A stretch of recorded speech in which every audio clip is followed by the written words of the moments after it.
At brunch, she said, "I'm canceling the wedding. I don't love you anymore." Right in front of her friends. I replied, "Thank you for being honest." Then I stood up, took back the ring, and said I'd be throwing a dodged-a-bullet party instead. Her friends quit laughing when I went on to add, "My name is Ryan.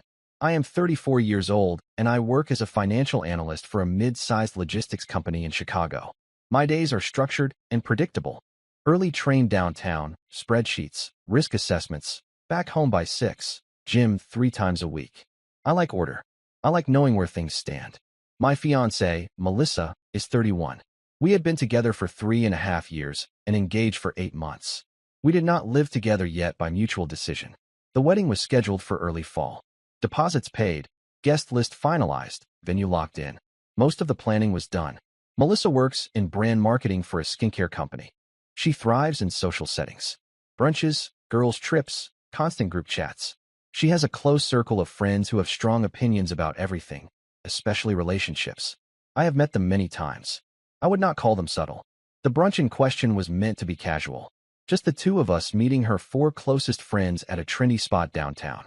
It was one of those places with small plates and expensive mimosas. I agreed because I knew appearances mattered to her. Everything was normal for the first 30 minutes. Light conversation, wedding details, her friend Tara joking about who would cry the hardest during the vows. Melissa was animated, almost performative. I noticed she kept checking her phone and exchanging looks with the group, but I assumed it was about some private joke. Then, without warning, she put her glass down loudly enough to get everyone's attention. She leaned back in her chair, crossed her arms, and said she had something to announce. She did not look at me when she said it. She looked at her friends. "I am canceling the wedding. I do not love you anymore." There was laughter first. Not shocked laughter. The kind that assumes this is a prank. Someone even clapped. I watched her face carefully. No smile. No irony. I asked her calmly if she was serious. She rolled her eyes and said yes, obviously. She said she had been feeling this way for a while. That she had tried to convince herself. That she deserved something more exciting. Her words, not mine. Her friends were grinning at each other like they were watching a reality show unfold live. I took a breath. I am not impulsive. I do not react in public. But I also do not negotiate my dignity. So I said thank you for being honest. The table went quiet immediately. Melissa blinked, clearly expecting anger or pleading. Instead, I stood up, walked around the table, and held my hand out. She hesitated. I kept my voice level and asked for the ring back. She laughed again, but it sounded thinner this time. She asked if I was serious. I told her absolutely. Slowly, with every pair of eyes on us, she slid the ring off her finger and dropped it into my palm. That is when I said I would be throwing a dodged-a-bullet party instead. Her friend stopped laughing. And then I added something that changed the energy at the table completely. What I added was simple. I said I would also be sending an updated RSVP list to everyone this afternoon explaining exactly why the wedding was canceled, so no one would be confused about who made the decision. That was the moment the mood shifted. Melissa's expression changed first. The confidence drained out of her posture. Tara stopped smirking. One of the others looked down at her drink like she suddenly wished she were somewhere else. Melissa told me not to be dramatic. She said there was no need to make this messy, that we could tell people it was mutual. I shook my head. It was not mutual. You just said, very clearly, that you do not love me anymore. I appreciate the clarity. I will make sure everyone else has the same clarity. Her jaw tightened. She leaned forward and lowered her voice, but everyone could still hear her. She said I was being petty, that this was exactly why she had doubts, that I was too rigid, too calculating. I told her that canceling a wedding in front of an audience was already public. I was simply following through on transparency. One of her friends tried to jump in, saying relationships are complicated and maybe we should talk privately. I looked at Melissa and asked if there was something she wanted to clarify or walk back. She crossed her arms again and said no. She said she felt trapped by the idea of marrying someone so predictable, that she wanted passion, that she felt like she was settling. That word landed heavier than the rest. Settling. 3.5 years. 8 months engaged. Venue deposits. Family flights booked. And she decided to audition for applause instead of having a direct conversation. So I did what made sense. I put the ring in my jacket pocket and told her I would call the venue as soon as I left. I also said that since most of the major deposits had been paid from my account, I would handle the cancellations and absorb whatever was non-refundable. Her eyes widened at that. She asked what I meant by my account. I reminded her that the venue, catering, and photographer had been paid from my credit card. She had covered the dress and a few decor items. We had agreed on that division months ago. She said we would need to sit down and figure out finances. I told her we would not. If she was ending the engagement publicly and unilaterally, then I would close it cleanly and immediately. I would not drag it out into a negotiation. Her friends were completely silent now. Melissa asked if I was seriously just going to walk away. Yes. I picked up my coat, looked at her one last time, and told her I genuinely hoped she found the excitement she was looking for. Then I turned to her friends and thanked them for the clarity as well. As I walked toward the exit, I could feel every set of eyes on my back. What none of them knew yet was that this brunch was not the first red flag I had documented. It was just the first one she decided to stage. I am not someone who builds a case after the fact to justify hurt feelings. If I leave, it is because the data was already there. About 6 months before the brunch, Melissa started making comments that sounded small at the time, but followed a pattern. She would compare me to other men in her office. Not directly insulting, just subtle positioning. So surprised his girlfriend with a last-minute trip to Miami. Another guy just bought a Tesla at 30. One of her friends was dating a startup founder who flew her to New York on a whim. At first, I treated it like noise. Social comparison is normal in her world, but I pay attention to repetition. Then she started reframing stability as a flaw.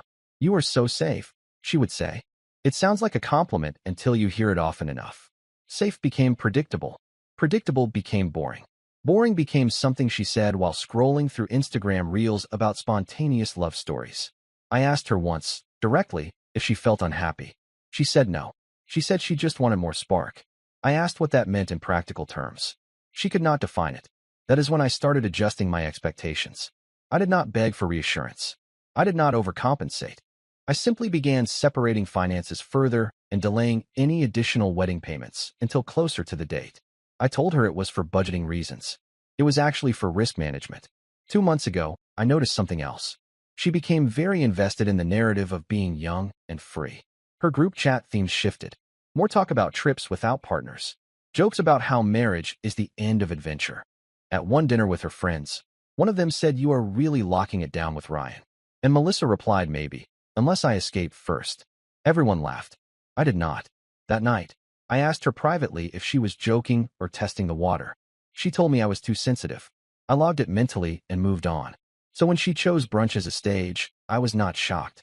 Disappointed, yes, but not surprised. What did surprise me was how quickly her confidence wavered once I did not play my assigned role. After I left the restaurant, I did not text her. I did not call. I walked 3 blocks, sat on a bench, and called the venue. The coordinator was calm and professional. I explained that the wedding scheduled under my name would be canceled. She asked if both parties were in agreement. I told her yes. The bride had just announced it publicly. There was a pause on the line. She informed me that the initial deposit was non-refundable, but a portion of the remaining balance could be credited if rebooked within 12 months. I declined the credit. Then I called the caterer. Same process. Photographer. Same process. By the time I finished the 3rd call, my phone was vibrating nonstop. Melissa, then Tara, then 2 other unknown numbers. I let them all ring.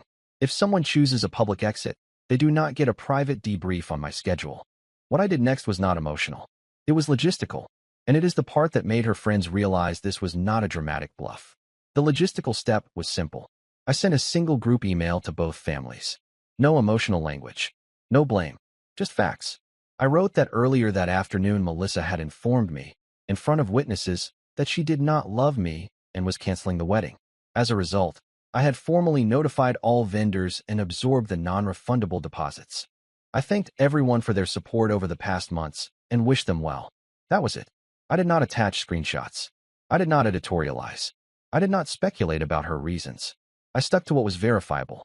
Within 10 minutes, my phone lit up again. This time it was her mother. I answered. Her tone was controlled but strained. She asked what was going on. She said Melissa told them we had a disagreement and I had overreacted by canceling everything. I repeated exactly what happened. Word for word. I told her the statement was made publicly and without ambiguity. I told her I responded by thanking her for the honesty and taking the ring back. There was a long silence on the other end. Then she asked if I was willing to talk it through. I told her respectfully that there was nothing to talk through. If her daughter does not love me, I will not try to negotiate affection. I am not interested in being chosen by default. Her mother exhaled slowly and said she would speak with Melissa. An hour later, Melissa finally texted. We need to talk. This got out of hand. I read that message 3 times. Got out of hand. As if it were a spilled drink. I responded with one line. You ended the engagement. I respected your decision. She called immediately. This time, I answered. Her voice was different. Less sharp. Less performative. She said she had not expected me to actually cancel everything so fast. She thought we would argue. That I would try to convince her. That maybe she would feel something in that fight. That statement told me more than the brunch did. She wanted a reaction to measure her value. I told her calmly that I do not audition for someone who announces they do not love me. She accused me of being cold. I told her I was being consistent. Then she said something that clarified everything. She said she felt embarrassed. That her friends thought she was brave for speaking her truth. But now it looked like she had blown up her own wedding for nothing. For nothing. I asked her what she expected. That I would beg, and we would call it a rough patch. That everyone would clap and say love conquers all. She did not answer directly. She just said she needed time. I told her she already took it. 3.5 years. There was a long pause. Then she asked if I was really going to throw that party. I told her yes. And I meant it. What she did not realize yet was that the party was not about humiliating her. It was about making something very clear to myself and to anyone watching. I do not chase people who choose to leave. After that call, I made one more decision. I blocked her. Not out of anger. Out of containment. First her number. Then her on every social platform. Instagram, LinkedIn, even Venmo. I am thorough. I also emailed myself screenshots of the vendor cancellations and the engagement payment receipts and stored them in a folder labeled closed. Then I texted my closest friends and told them the wedding was officially off and that I would be hosting a small get-together the following Saturday. Casual. Drinks. No speeches unless someone insisted. I titled it Dodged a Bullet. Word travels fast in shared social circles. By the end of that evening, 2 of Melissa's friends had viewed my LinkedIn profile. That told me everything about how much of this had been performance. The next morning, I woke up to silence. No missed calls. No messages. Clean break. Until she tried to go around it. She emailed me. Subject line, we need to be adults about this. I read it once. She said blocking her was immature. That we had shared history. That we owed each other a proper conversation. She said she had been overwhelmed at brunch and felt pressured by her friends to finally say what she had been thinking. That detail was new. Pressured. So the cancellation of our wedding was group influence content. She went on to say that she did not mean she did not love me. She meant she did not feel in love. That maybe we could postpone instead of cancel. That calling vendors so quickly was extreme. I responded once. If you felt pressured to end our engagement publicly, that confirms the engagement should not exist. I am not interested in being reconsidered after a focus group. Then I blocked her email address as well.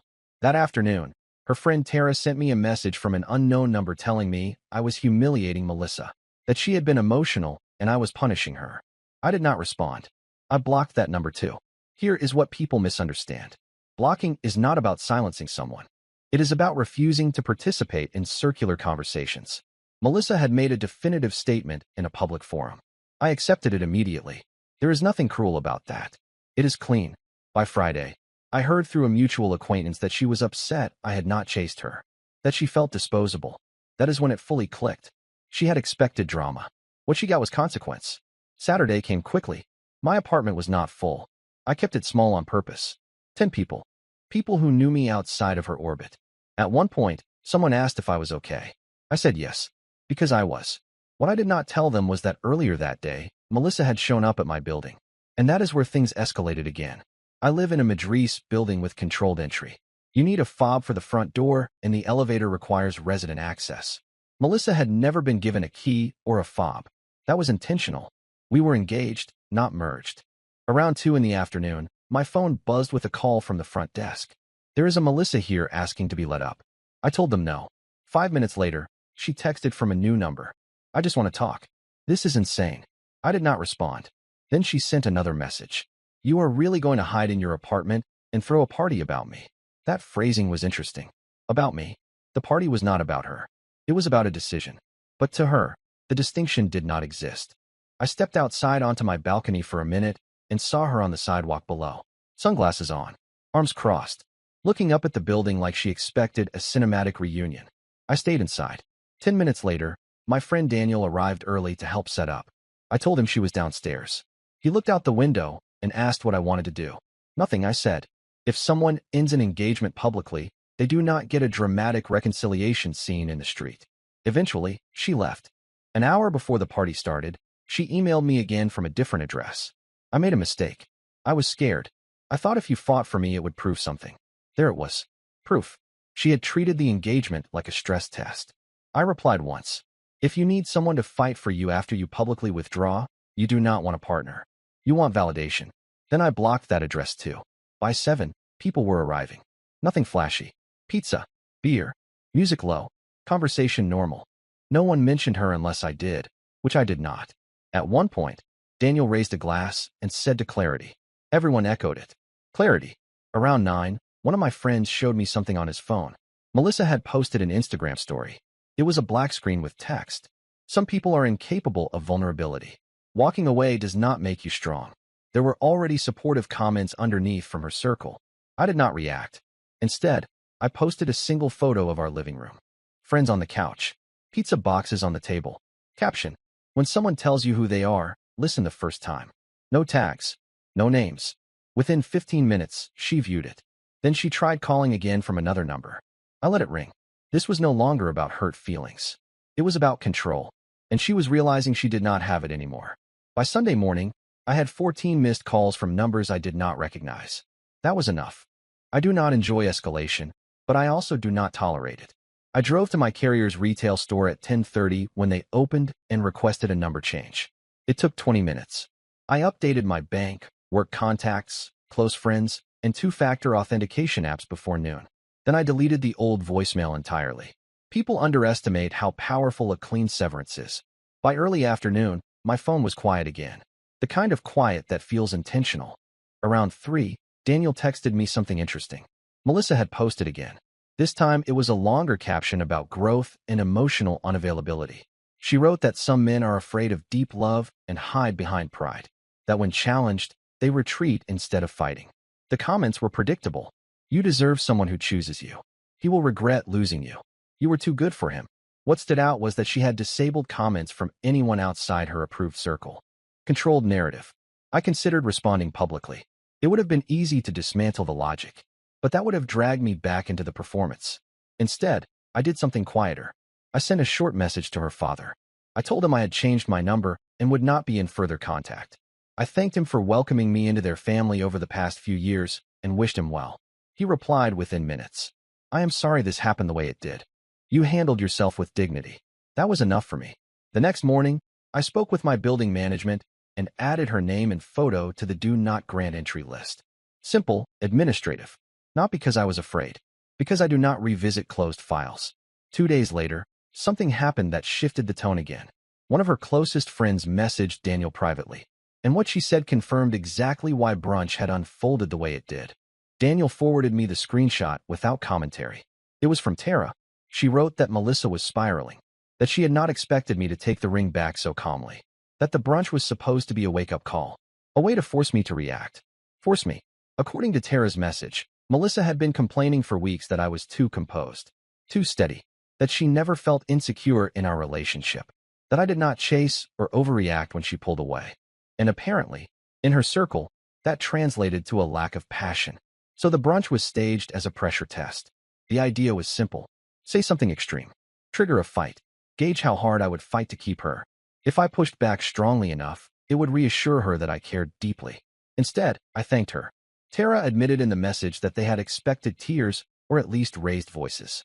Something emotional enough to confirm that I was devastated. Daniel asked if I wanted him to respond. I told him no. I did not need to argue with a focus group. But the information clarified everything. Melissa did not leave because she did not love me.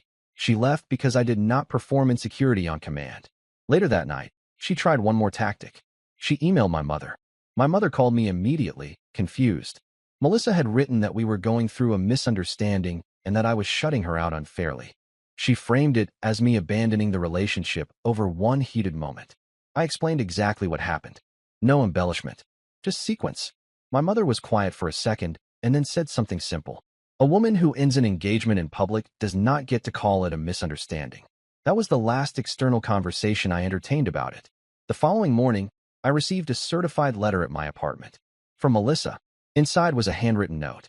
She said she panicked, that she was influenced by her friends, that she felt stupid now, that she missed the safety and stability I brought into her life, that she realized she confused calm love with boredom. She asked to meet in person. I read the letter once.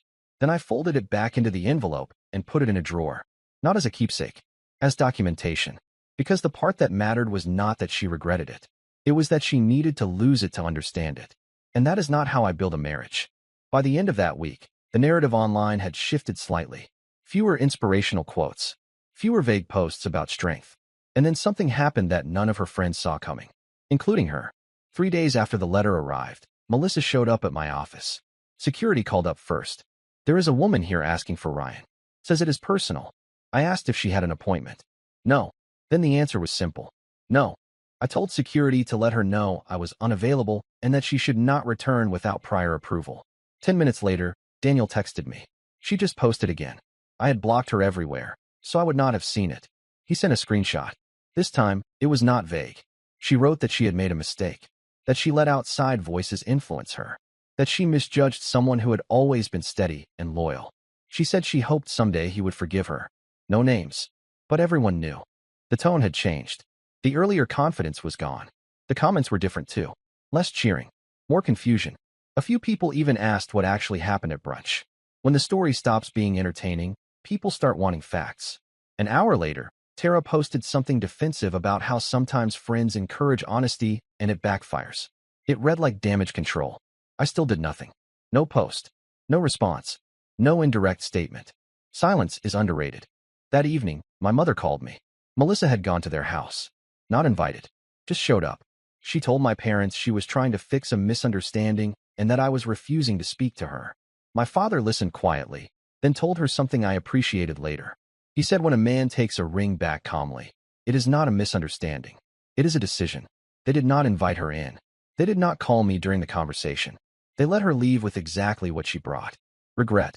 The next day, building management informed me she had tried to access the lobby again. She was denied entry. By the end of that week, mutual acquaintances began reaching out, not on her behalf, but to ask what had actually happened. The confidence in her original version was eroding. She could not reach me directly. She had exhausted work, home, family, and social media. And that is when she finally sent a message through someone who mattered. Her father. And what he said forced me to respond one final time. 2 days later, her father called. He was direct.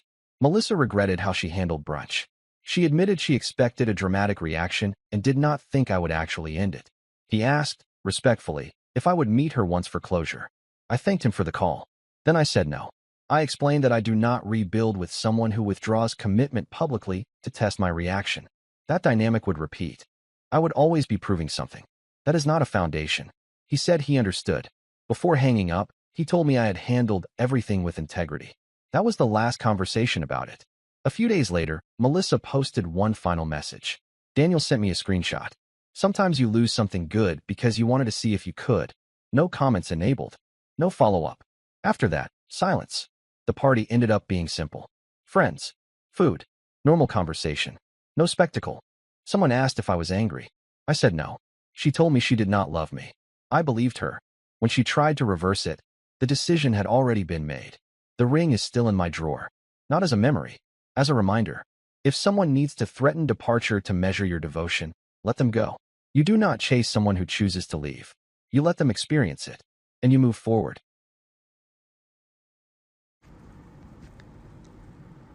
I hope today's story offered you a moment of deep reflection and perhaps a bit of clarity for your own journey. If you felt a connection to our character's struggle and triumphs, or if you simply enjoy the soulful narrative we share here on Versatile, please take a second to hit the like button and subscribe. Your support is the heartbeat of this channel. It is the fuel that keeps me searching for the most authentic, raw, and meaningful slices of life to bring to your screen. By joining us, you are not just watching a video, you are becoming part of a community that values truth and resilience. In the world of love and commitment, A partner betrayal feels like a sudden earthquake. In an instant, the foundation of trust you spend years, perhaps decades, building is shattered into dust. The pain is real, and the silence that follows can be deafening. But I want you to remember this. Sometimes we are forced to walk through the rule, not to mourn what was lost, but to realize that true happiness can never be found by clinging to someone who was never brave enough to be honest with you. The deep risk of a broken relationship often hides a path to your true self. A partner deception is a reflection of their character, not a definition of your worth. Never let their shadow dim your light. Instead, see their existence as a signal from universe, a loud, clear message that you have outgrown a space that was too small for your soul. When the protagonist of our story finally steps onto his new path, it isn't just the swiftest form of revenge. It is something much more powerful, absolute, unfiltered freedom. Always remember, the goal of living a toxic marriage isn't necessarily to rush into the arms of someone new. The real victory is finding courage to be alone, to heal, and to finally find yourself again. Because once you are whole on your own, no one can ever take your happiness away from you. Thank you for lending me your ear, your time today. Be kind to yourself, stay strong, and I will see you in the next story, only on Telltales.